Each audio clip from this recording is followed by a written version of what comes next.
प्रिय छात्रों, online class में आपका स्वागत है। आज हम भारतेंदु युगीन गद्य की चर्चा करेंगे। हिंदी गद्य के काल विभाजन में ही भारतेंदु युगीन गद्य की समय सीमा से आपको परिचय हो गया कि सन 1850 ईस्वी से 1900 ईस्वी तक का जो समय है वह भारतेंदु युग के नाम से जाना जाता है। और आप हाई स्कूल में ही इसकी जानकारी प्राप्त कर चुके हैं कि भारतेंदु युग का जो नामकरण है वह भारतेंदु हरिश्चंद्र के नाम पर हुआ है। छात्रों, भारतेंदु जी के नाम पर ही इस युग का नाम क्यों पड़ा,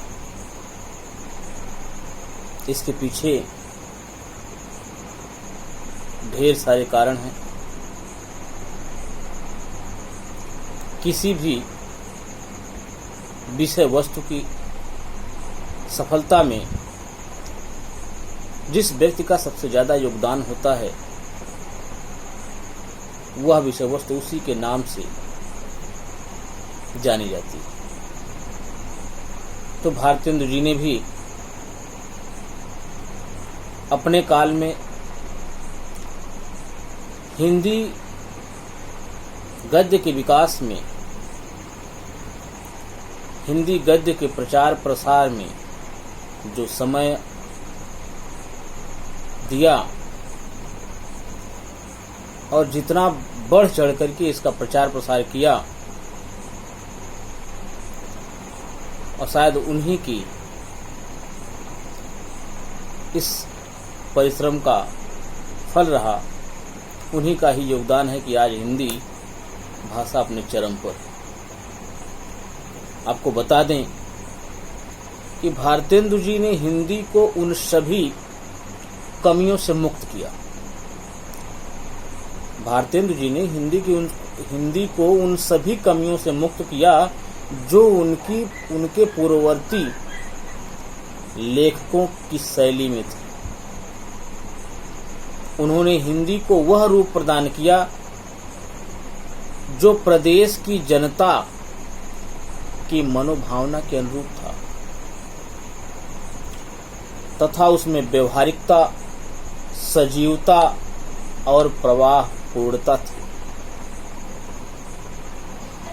इस प्रकार भारतेंदु जी ने वह ठोस नींव प्रदान की जिसपे हिंदी के महानतम निर्माता, युग पुरुष और युग गुरु महावीर प्रसाद द्विवेदी जी विशाल भवन खड़ा कर सके। भारतेंदु जी के इस कार्य का महत्व तब तक भी कम नहीं होगा जब तक हिंदी रहेगी। भारतेंदु जी ने हिंदी भाषा को परिमार्जित कर उसे स्वस्थ रूप तो दिया, उसको स्वस्थ रूप तो दिया ही था, साथ ही हिंदी साहित्य को एक नवीन मोड़ भी दिया। इसीलिए वे आधुनिक हिंदी गद्य के प्रवर्तक कहलाए। भारतेंदु जी ने साहित्य को जनजीवन से जोड़ा। उर्दू और ब्रज भाषा से मुक्त हिंदी में गद्य रचनाएं प्रस्तुत कर आपने भाषा का साफ सुथरा रूप तत्कालीन लेखकों के समक्ष रखा। उनके प्रभाव से एक लेखक मंडल तैयार हो गया जिसमें पंडित प्रताप नारायण मिश्र जी, बद्री नारायण चौधरी प्रेमघन जी, ठाकुर जगमोहन सिंह और पंडित बालकृष्ण भट्ट भी शामिल हैं। स्वयं भारतेंदु जी ने अपनी रचनाओं में भावात्मक एवं तथ्य निरूपणी शैली का अवलंब ग्रहण किया। आपकी भाषा बड़ी सरल एवं बोलचाल की भाषा थी, जिसमें प्रचलित अरबी फारसी शब्द का प्रयोग कहीं कहीं आ जाता था और कहीं कहीं भाषा का गंभीर रूप भी देखने को मिलता था। छात्रों, पंडित प्रताप नारायण मिश्र की प्रकृति के अनुरूप ही उनकी भाषा अत्यंत स्वच्छ गति से चलती है। पंडित प्रताप नारायण मिश्र का स्वभाव, मतलब जो उनका स्वभाव था, उनके अपने स्वभाव के अनुरूप ही उन्होंने अत्यंत स्वच्छ गति से इस भाषा प्रवाह को आगे बढ़ाया। उसमें हास्य विनोद तथा पूर्वी कहावतों और मुहावरों का अधिक प्रयोग मिलता है। वे कानपुर से ब्राह्मण नामक पत्रिका प्रकाशित करते थे। ये बड़ा महत्वपूर्ण प्रश्न है, बहुत बार परीक्षा में पूछ चुका है कि ब्राह्मण पत्रिका के संपादक कौन थे। तो इसका उत्तर है कि ब्राह्मण पत्रिका के संपादक पंडित प्रताप नारायण मिश्र जी। और ये प्रकाशन स्थल भी पूछता है तो प्रकाशन स्थल इसका कानपुर। और ये ब्राह्मण पत्रिका एक मासिक पत्रिका थी। बद्रीनारायण चौधरी प्रेमगंज के लेखों में भाषा की पुरानी परंपरा का निर्वाह मिलता है। बद्रीनारायण चौधरी भी, इन्होंने भी एक पत्रिका का संपादन कार्य किया जिसका नाम है आनंद कादम्बिनी। पंडित बालकृष्ण भट्ट की भाषा तीखी और चमत्कारपूर्ण है। बालकृष्ण भट्ट ने भी हिंदी प्रदीप नामक पत्र का संपादन किया। ठाकुर जगमोहन सिंह की भाषा में भाव उच्छ्वास और काव्यमयता का आकर्षण, उनका गद्य तत्सम, प्रधान एवं कलात्मक है। भारतेंदु हरिश्चंद्र के अतिरिक्त लाला श्रीनिवास दास, तोताराम, केशव भट्ट, राधाचरण गोस्वामी, अंबिका दत्त व्यास, काशीनाथ खत्री और राधा कृष्ण दास, इन सभी गद्य लेखकों ने गद्य शैली के विकास में कम से कम उसे विविध विषयों की अभिव्यक्ति में सक्षम बनाने में महत्वपूर्ण योग देकर तत्कालीन हिंदी गद्य को समृद्ध किया। शैली विकास की दृष्टि से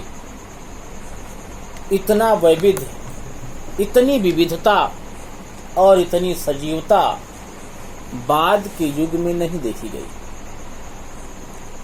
छात्रों, भारतेंदु युग में सबसे अधिक सफलता निबंध लेखन में प्राप्त हुई।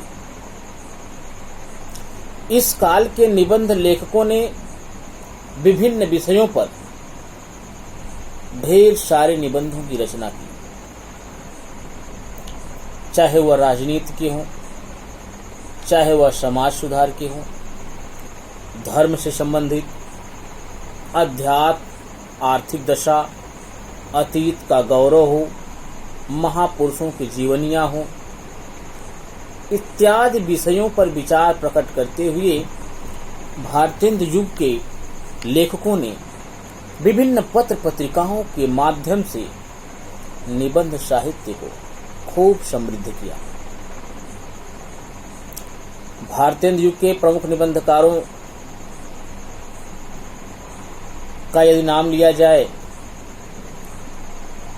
तो उनमें भारतेंदु हरिश्चंद्र जी, प्रताप नारायण मिश्र जी, बालकृष्ण भट्ट, बद्री नारायण चौधरी प्रेमघन, लाला श्रीनिवास दास, राधाचरण गोस्वामी एवं काशीनाथ खत्री आदि निबंधकारों के नाम आते हैं।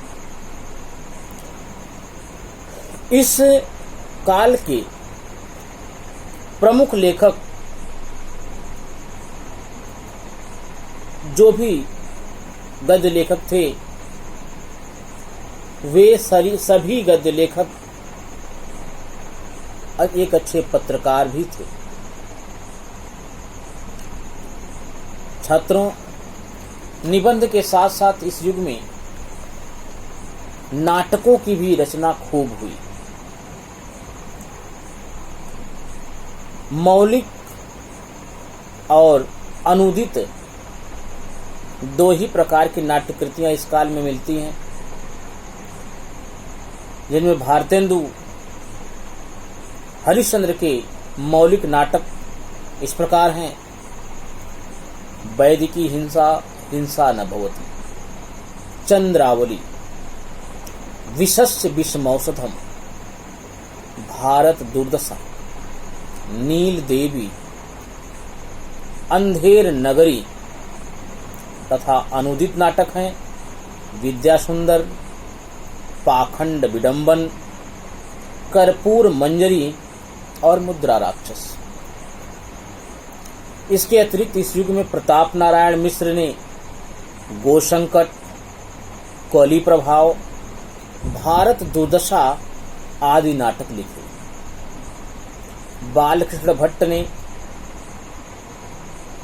कविराज की सभा, रेल का विकट खेल, बाल विवाह और बद्री नारायण चौधरी प्रेमघन जी ने भारत सौरभ तथा लाला श्रीनिवास दास जी ने बड़ा ही प्रसिद्ध नाटक रणधीर और प्रेम मोहिनी की रचना। निबंध एवं नाटक के साथ साथ इस काल में लाला श्रीनिवास दास ने एक उपन्यास की भी रचना की, जिसका नाम परीक्षा गुरु। बड़ी महत्वपूर्ण रचना है छात्रों। मेरी जानकारी में तो बहुतों बार ये परीक्षा में पूछ चुका है कि हिंदी गद्य का प्रथम मौलिक उपन्यास का नाम बताइए। तो इसका उत्तर है लाला श्रीनिवास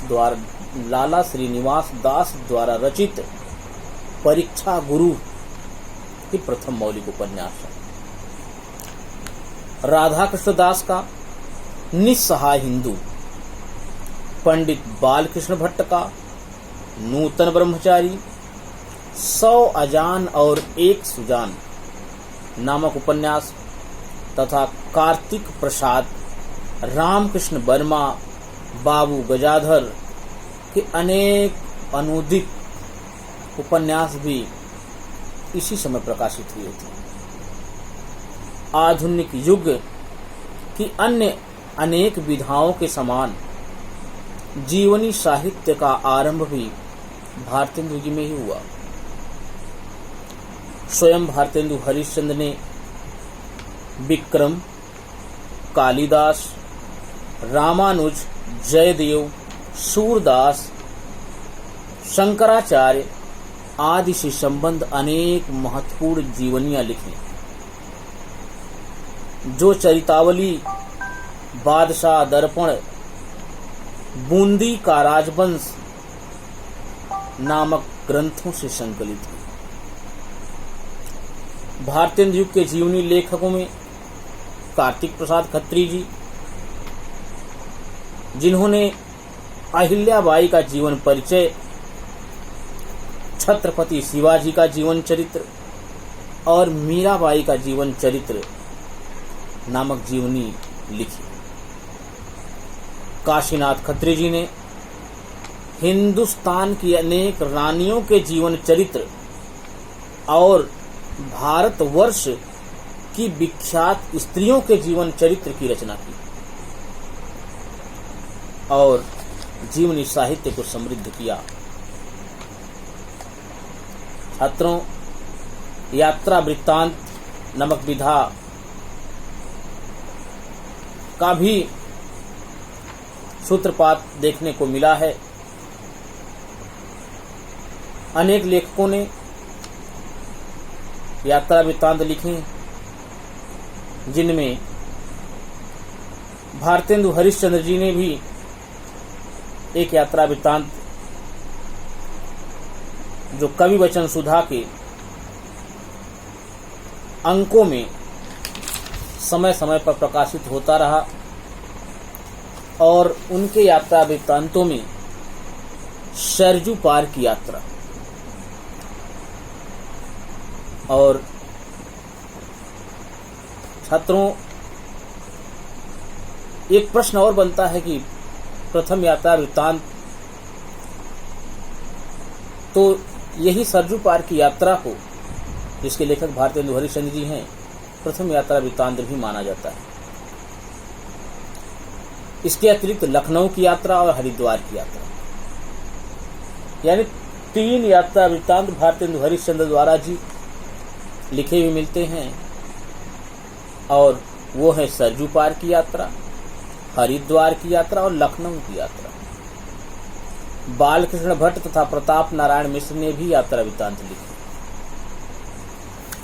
कहने की आवश्यकता नहीं है कि हिंदी गद्य साहित्य के विकास क्रम में भारतेंदु युग के गद्य साहित्य का महत्व और मूल्य असाधारण है। इसी युग में हिंदी प्रदेश के अंतर्गत आधुनिक जीवन चेतना का उन्मेष हुआ। साहित्य सर्जन की दृष्टि से हिंदी गद्य की प्रायः सभी विधाओं का सूत्रपात इस युग में हुआ। विशेषता निबंध और नाटक, इन 2 विधाओं में लेखकों ने अभूतपूर्व सफलता प्राप्त की। उपन्यासों में सामाजिक जीवन के स्पंदन का स्वर भी इस युग में सुनाई पड़ने लगा। कुल मिलाकर भारतेंदु युग का जो साहित्य है वह व्यापक जागरण का संदेश लेकर के आया।